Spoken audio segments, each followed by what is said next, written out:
Research is hard, but your tools should not be. Subthesis.com is the free alternative to expensive software. Whether you need to calculate Cronbach's alpha or organize your field notes, Subthesis has a tool for it. No paywalls and no registration required. Check the link in the description and let's dive into today's lesson. Welcome to our video on presenting your research effectively. Presentations are essential to academic life. Conferences, departmental seminars, thesis defenses, job talks, guest lectures. Throughout your career, you'll share your research through oral presentations. Yet many scholars receive little formal training in presentation skills. Strong research can fail to make impact when presented poorly, while effective presentation can elevate good work to memorable contribution. Over the next 20 minutes, we'll explore how to present research in ways that communicate clearly, engage audiences, and advance your scholarly goals. We'll discuss designing presentations that serve your purpose and audience. We'll cover delivery techniques that hold attention and communicate confidence. We'll address handling questions, often the most anxiety-provoking part of presenting, and we'll explore how to adapt to different presentation contexts, from 15-minute conference talks to high-stakes job presentations. Presentation skill is learnable. It improves with practice, feedback, and deliberate attention to what works. Even if you feel nervous about presenting now, and most people do, you can develop into a confident, effective presenter. The investment pays dividends throughout your career, as strong presenters build reputations, attract collaborators, and advance their work in ways that published papers alone cannot achieve. Let's explore how to present your research effectively. Presentation skills matter for practical reasons that directly affect your scholarly success. Presentations increase visibility of your research beyond what publication alone achieves. People attend presentations who might never read your paper. Memorable presentations stay with audiences, leading them to seek out your published work. Visibility expands the audience for your scholarship significantly. Strong presentation skills build professional reputation. Scholars become known partly through their presentations. Being a compelling presenter makes people want to hear you speak, attend your sessions, and engage with your work. Reputation as an excellent presenter opens doors that research alone might not. Presentations create career opportunities directly. Job talks are presentations that determine hiring decisions. Invited lectures result from presentations that impressed audiences. Grant presentations influence funding. Throughout your career, key opportunities will depend on presentation performance. Presentations generate feedback that improves your work. Audience questions reveal gaps in your argument, alternative interpretations, and connections you hadn't considered. Presenting work in progress before publication strengthens final products through the feedback presentations generate. Presentations expand professional networks. Post-presentation conversations often lead to lasting professional relationships. People who enjoyed your presentation want to connect. Conference presentations are prime networking opportunities with your research as the conversation starter. Different presentation contexts have different expectations and require different approaches. Understanding these variations helps you prepare appropriately. Conference presentations are typically brief. 15 to 20 minutes is common, requiring focused delivery of key points. Large conferences may have parallel sessions with modest audiences. Smaller conferences may provide more attentive listening. Conference presentations often share work in progress. Poster sessions combine visual display with conversation. You stand with your poster and discuss your research with individuals or small groups who approach. Posters require different design than slides. They must communicate independently while also supporting conversation. Poster sessions offer extended one-on-one engagement. Departmental seminars provide extended time, often 60 to 90 minutes including discussion, for deeper exploration of your work. The audience knows you or your work. Expectations are higher. Seminars allow nuanced presentation that conferences don't permit. Invited lectures address broader audiences, sometimes beyond your discipline. These presentations establish you as an expert worth hearing. Invited lectures may be more accessible than specialized conference presentations, reaching audiences less familiar with technical details. Job talks are high-stakes presentations that significantly influence hiring decisions. They demonstrate not just your research, but your potential as a colleague, teacher, and scholar. Job talks require exceptional preparation and execution. Thesis defenses present your completed research to a committee determining whether you've met degree requirements. These combine presentation with intensive questioning. Defenses are milestones requiring thorough preparation. Effective presentations are designed for specific audiences. Understanding your audience enables appropriate choices about content, language, and approach.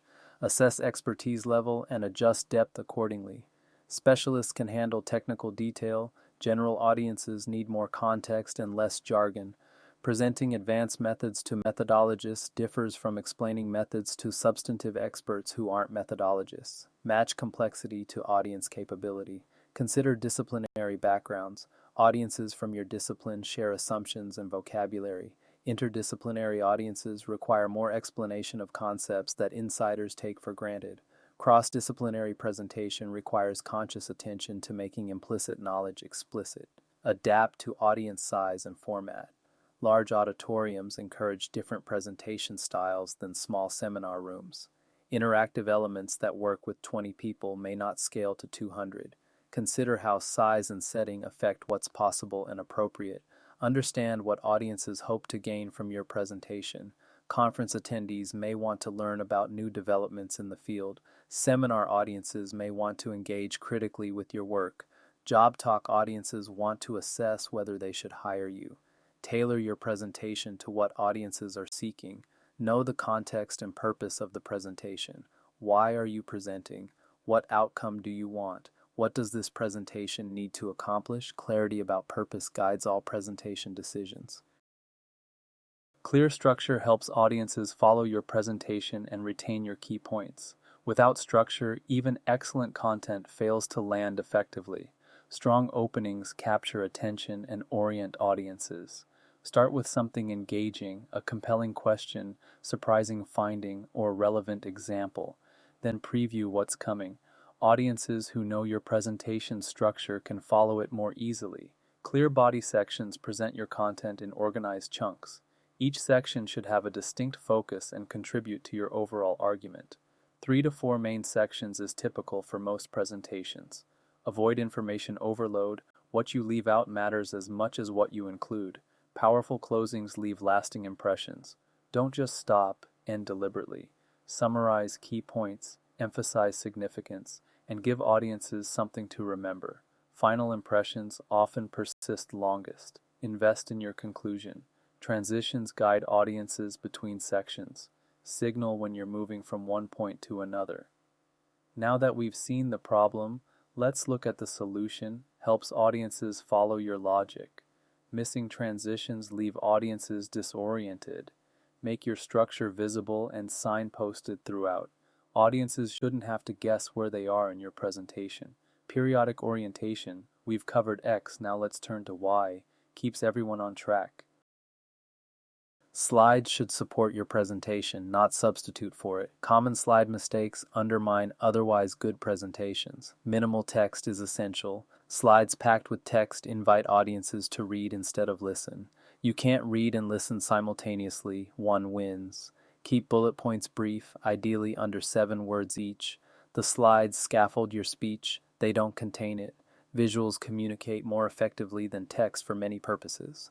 Graphs, diagrams, images, and charts convey information efficiently. A well-designed figure can communicate in seconds what paragraphs would take to explain. Invest in creating clear, professional visuals. Consistent design creates professional appearance. Use a coherent template throughout. Consistent colors, fonts, and layouts signal preparation and care. Inconsistent design distracts from content and looks amateur.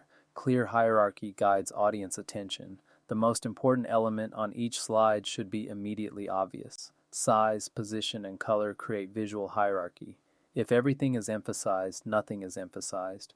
Readable fonts and sufficient size ensure visibility. Sans serif fonts read more easily on screens. Minimum 24 point for body text, larger for titles. Test visibility from the back of the room where you'll present. If it's hard to read, audiences will disengage. Every design choice should serve communication. Decorative elements that don't enhance understanding should be removed. Simplicity and clarity trump visual complexity. The first few minutes of your presentation set the tone for everything that follows. Investing in strong openings pays dividends throughout. First impressions form quickly and are hard to change. Audiences decide within minutes whether you're worth listening to. Weak openings dig holes that strong content later may not escape. Strong openings create receptive audiences. Begin confidently and deliberately. Walk to the front with purpose. Pause before speaking to gather attention. Start with energy that signals you have something worth sharing. Nervous fumbling at the start undermines what follows. Hook attention with a compelling opening. Start with a question that matters, a surprising finding, a relevant story, or a provocative claim. Don't start with throat-clearing apologies or lengthy background. Capture interest immediately. Context can come later. Preview your structure clearly. Tell audiences what you're going to tell them.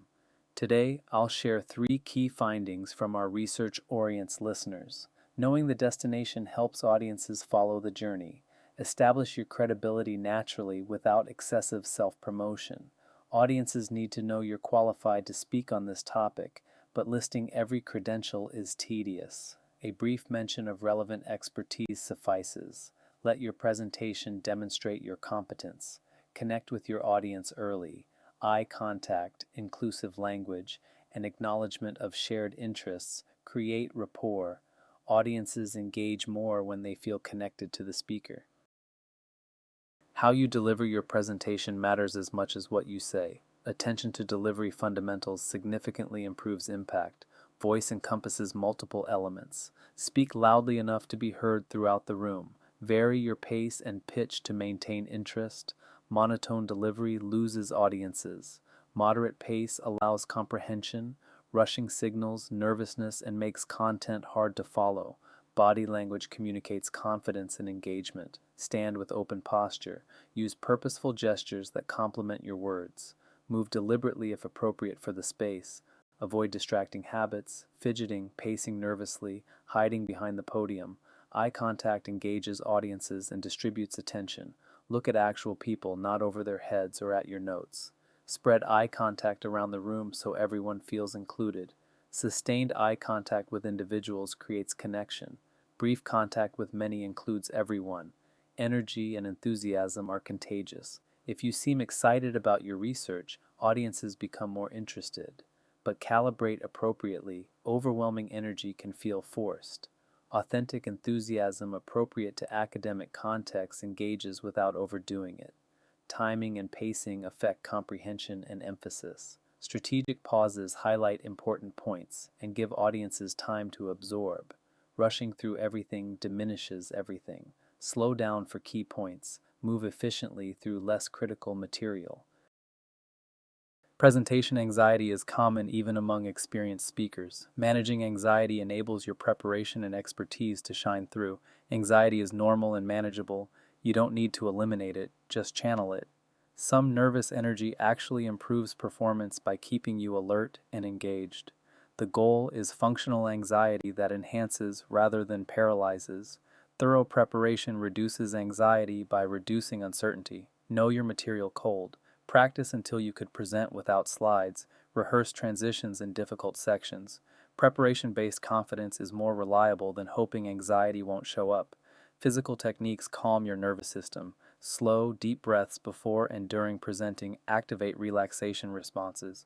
Releasing physical tension through stretching or progressive relaxation helps. Arriving early to acclimate to the space reduces last-minute stress. Cognitive reframing shifts how you interpret the situation. The audience wants you to succeed. They're not hoping for failure. Presenting is sharing, not performing. Mistakes aren't catastrophes. They're normal human moments. How you think about presenting affects how you feel about it. Experience builds confidence over time. Each presentation completed, even imperfect ones, demonstrates that you can survive and succeed. Gradually, situations that once terrified become manageable, even enjoyable. Early presentations are hardest. the trajectory improves with practice. Audiences don't maintain constant attention. Engagement fluctuates throughout any presentation. Designing for engagement sustains attention when it might otherwise fade. Attention naturally wanes after several minutes, then can be recaptured through novelty, interaction, or shift in approach. Plan your presentation with engagement peaks at strategic moments. Don't front-load everything important. Distribute it throughout. Stories and examples engage audiences more than abstract exposition.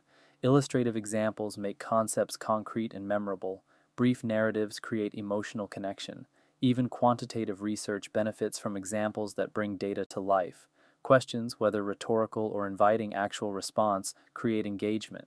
Why would this pattern occur? Prompts active thinking. In smaller settings, you might ask for actual responses. Questions transform passive listening into active processing. Connect content to audience interests and concerns.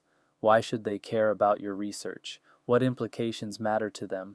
Making relevance explicit maintains engagement. Research that seems disconnected from audience concerns loses attention. Vary your pace and approach throughout. Sustained sameness dulls attention. Shifts in energy, medium, or approach re-engage flagging attention. A change of pace, perhaps showing a different type of visual or shifting from analysis to implication, refreshes the presentation. The question period often generates the most anxiety, but it's also where engagement deepens and your expertise really shows. Thoughtful question handling demonstrates intellectual agility. Listen fully before responding. Let questioners finish. Jumping in prematurely suggests you're not really listening. Understanding the actual question is essential to providing a useful answer. Clarify if questions are unclear rather than guessing and answering the wrong thing. Just to make sure I understand, are you asking about X or Y? Shows engagement and prevents misdirected answers. Brief clarification is better than wrong answers. Answer directly and concisely. Address the question that was asked. Long, wandering answers suggest uncertainty. Concise, direct responses demonstrate command of your material. If a question requires a longer answer, acknowledge that and ask if you can take time to address it fully. Handle difficult questions gracefully. If you don't know an answer, say so honestly rather than bluffing. That's an interesting question I haven't fully worked out is acceptable. Hostile questions deserve professional responses that don't match the hostility. Stay calm regardless of how questions are posed. Manage time appropriately during question periods. If you have limited time and many questions, acknowledge that and keep answers brief. If one questioner dominates, gracefully invite other questions. Time management during Q&A is part of your responsibility as presenter. Some questions are genuinely difficult. Having strategies for challenging questions reduces anxiety and improves responses. Questions you can't answer occur despite thorough preparation. Acknowledge honestly, that's beyond my current data, or I haven't explored that angle yet, but it's worth considering. Honesty about limitations is more respected than attempts to bluff. Hostile questions sometimes occur, whether from competitive colleagues, skeptics of your approach, or simply difficult personalities. Don't match hostility with hostility. Remain professional, address the substantive point if there is one, and don't take bait. Audiences respect composed responses to aggression. Off-topic questions divert from your presentation. Acknowledge the interest briefly and redirect. That's an interesting related question. For today, I'm focused on X, but I'd be happy to discuss Y after the session. This validates the questioner while keeping your presentation on track. Questions that legitimately challenge your work deserve substantive engagement. These are often the most valuable questions. Engage seriously with alternative interpretations or methodological concerns. Defending your work effectively demonstrates confidence and competence. When you need time to formulate a response, buying time is acceptable. Let me think about that for a moment is perfectly appropriate. Pausing to collect your thoughts produces better answers than rushing to respond before you're ready. Conference presentations have specific characteristics requiring adapted approaches. Respect strict time limits, this is essential. Conference presentations typically have hard stops. Going over time steals from other presenters and irritates audiences. Practice to hit your time target consistently. Having a plan for cutting material if needed helps if earlier speakers run over. Coordinate with panel co-presenters if you're presenting in a group session. Know what others will cover to minimize redundancy. Agree on how Q&A will work. Supporting fellow panelists creates positive dynamic. Expect varied audience familiarity at conferences. Some attendees are experts in your area, others are exploring new topics. Presentations accessible to non-specialists while satisfying specialists is the ideal, though challenging. Use conference presentations for networking. The people who attend your session are interested in your topic. Conversations after your presentation can lead to valuable connections. Be available and approachable during breaks following your session. Conference presentations often share work in progress. The expectation is that work isn't polished and final. Sharing early for feedback is legitimate. Be appropriately confident while acknowledging that work is developing.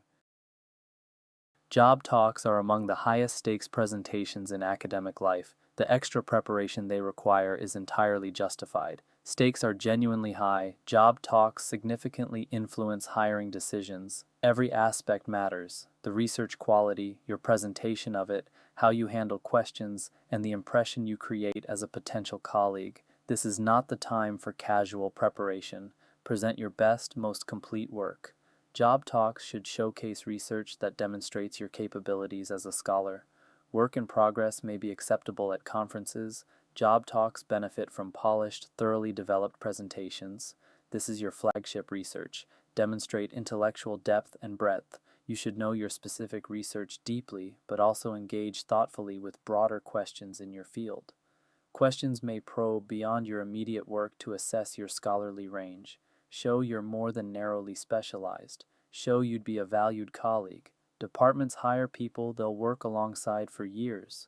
Arrogance, dismissiveness, or inability to engage collegially undermines candidacies. Be the person others would want as a colleague while demonstrating scholarly excellence. Practice extensively before job talks. Rehearse your full presentation multiple times. Practice with audiences who can give feedback. Anticipate likely questions and prepare responses. Practice until you're confident, polished, and flexible enough to handle whatever arises. Virtual presentations have become common and require specific adaptations. Different challenges require different strategies than in-person presenting. Technical preparation is essential for virtual presentations. Test your equipment, internet connection, and platform features before presenting. Technical failures during presentation are distracting and unprofessional. Have backup plans for common technical problems. Camera presence differs from in-person presence. Look at the camera to create eye contact, not at faces on your screen. Position camera at eye level. Ensure good lighting and clean background. The intimacy of camera close-ups makes preparation of your visual presentation of self important. Engagement is harder to maintain in virtual formats. Audiences are more easily distracted by their environments. You can't read the room as easily without seeing full body language. Plan more frequent engagement points to recapture wandering attention. Slides may need adaptation for screen viewing. What works in a conference room may not work on a laptop screen. Larger fonts, simpler designs, and clearer visuals become even more important. Test how your slides appear on typical viewing devices. Build in interaction opportunities appropriate to the platform. Polls, chat engagement, and direct questions to attendees create engagement. Virtual formats can actually enable more interaction than large in-person audiences if you design for it. Practice is what transforms preparation into polished presentation. Effective practice habits make the difference between knowing your material and presenting it well. Practice aloud, not just in your head. Mental rehearsal is useful, but insufficient. Speaking words activates different processes than thinking them. You discover awkward phrasing, timing problems, and difficult transitions only when speaking aloud. Rehearse with audiences who give feedback. Practice talks to colleagues, friends, or mentors provide feedback you can't get alone. What was unclear? What was too fast? What didn't land? External perspective reveals blind spots in your self-assessment. Video yourself to identify habits you may not notice. Body language, verbal fillers, pacing problems. Video reveals what you can't see while presenting. Though uncomfortable to watch, video review provides invaluable feedback for improvement. Time your presentation repeatedly. Know exactly how long your presentation takes. If you're consistently over time, cut content. If you're consistently under, consider what to add. Consistent timing demonstrates preparation and enables confident delivery. Improve through iterative revision. Each practice session should inform improvements. Note what didn't work and fix it. Practice revised versions and note remaining problems. The goal is continuous improvement toward a polished final product. Feedback enables continuous improvement. Actively seeking and using feedback accelerates development as a presenter. Seek feedback proactively before presenting. Practice talks before important presentations generate feedback while there's still time to improve. Ask specific questions. Was the structure clear? Did the conclusion land? What should I cut? Specific questions yield more useful feedback than general requests. Attend to feedback during presentations. Audience responses, engagement, confusion, questions provide real-time information. If audiences seem lost, adjust in the moment. If a particular example resonates, note it for future use. Live feedback is valuable data. Reflect after each presentation. What went well? What could improve? What surprised you? Post-presentation reflection. While memories are fresh, captures insights that fade quickly. Keep notes on what you learn. Identify patterns across experiences. Single instances might be anomalous, but patterns reveal genuine strengths and weaknesses. If audiences consistently ask about the same thing, your presentation may not be clear. If energy consistently flags at a particular point, that section needs work. Implement improvements systematically. Feedback only helps if you act on it. Revise slides based on what you've learned. Practice sections that consistently cause problems. Track whether changes actually improve subsequent presentations. Continuous improvement requires action, not just awareness. Presentation confidence develops through experience and deliberate cultivation. You can actively build confidence rather than just hoping it arrives. Start with low-stakes presentations where consequences of imperfection are minimal. Lab group presentations, informal seminars, and small workshop sessions offer practice without high stakes. Building skill in safe contexts prepares you for higher stakes situations. Gradually increase challenge level. As you become comfortable with one level, push to the next. From lab meetings to departmental seminars to conferences to invited talks, each step up builds on previous success. Rushing to high-stakes presentations without foundation causes problems. Accumulate positive experiences that provide evidence of capability. Each successful presentation, even imperfect ones that went reasonably well, demonstrates that you can do this. This evidence counters anxiety that claims you can't. Celebrate successes rather than dismissing them. Develop your personal style rather than imitating others. What works for one presenter may not work for you. Discover what feels authentic and effective for your personality. Confidence comes partly from being yourself rather than performing a role. Embrace your identity as a presenter. You are a scholar who presents research. It's part of who you are professionally. This identity shift from someone who nervously gives presentations to someone who is a presenter changes how you approach presenting. Let's apply what we've covered by planning an actual presentation. This exercise converts general principles into specific preparation. First, identify an upcoming presentation opportunity. When and where will you next present? What type of presentation is it? Conference talk, seminar, practice talk? What are the parameters, time limit, format, audience size? Knowing specifics enables targeted preparation. Second, analyze your specific audience. Who will attend? What's their expertise level? What are they hoping to learn? What concerns or interests do they bring? Understanding your audience guides content and approach decisions. Third, plan your presentation structure. What's your opening hook? What are your main sections? What's your powerful conclusion? Sketch the overall arc of your presentation before designing individual slides. Fourth, outline your slide design approach. How many slides can you realistically use given time? What visuals will you need to create? What's your design template? Planning design before starting reduces wasted effort. Fifth, schedule practice sessions. When will you rehearse? With whom? How many practice sessions before the actual presentation? Written schedules are more likely to happen than vague intentions. Making commitments converts planning into action. Let's consolidate what we've covered about presenting your research effectively. Presentation skills are learnable, they improve with practice and deliberate attention. You don't need to be a natural presenter to become an effective one. Every excellent presenter you've seen has developed their skills through experience and effort. You can do the same. Design presentations for your specific audience and purpose. Cookie-cutter approaches that ignore audience characteristics and presentation contexts miss opportunities for connection and impact. Know who you're speaking to and what you're trying to accomplish, then design accordingly. Practice extensively before important presentations. Preparation provides the foundation, practice builds the performance. Practice aloud with audiences repeatedly and with attention to timing. The time invested in practice directly improves presentation quality. Handle questions with confidence and honesty. Questions are opportunities to demonstrate expertise and engage intellectually. Listen carefully, answer directly, and acknowledge honestly when you don't know. Question handling often distinguishes excellent presentations from merely good ones. In our final video, we'll explore planning your post-graduation career, bringing together everything we've covered in Section F to help you think strategically about life after your degree. Presentation skills join networking, job market preparation, publishing, and alternative career exploration as elements of your professional development toolkit.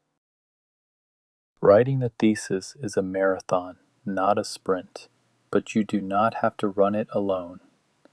If you are feeling stuck with your data or overwhelmed by your sources, let us help. Head over to subthesis.com. It is completely free and designed to make your life easier. You are making progress. Keep going. And don't forget to subscribe for more support.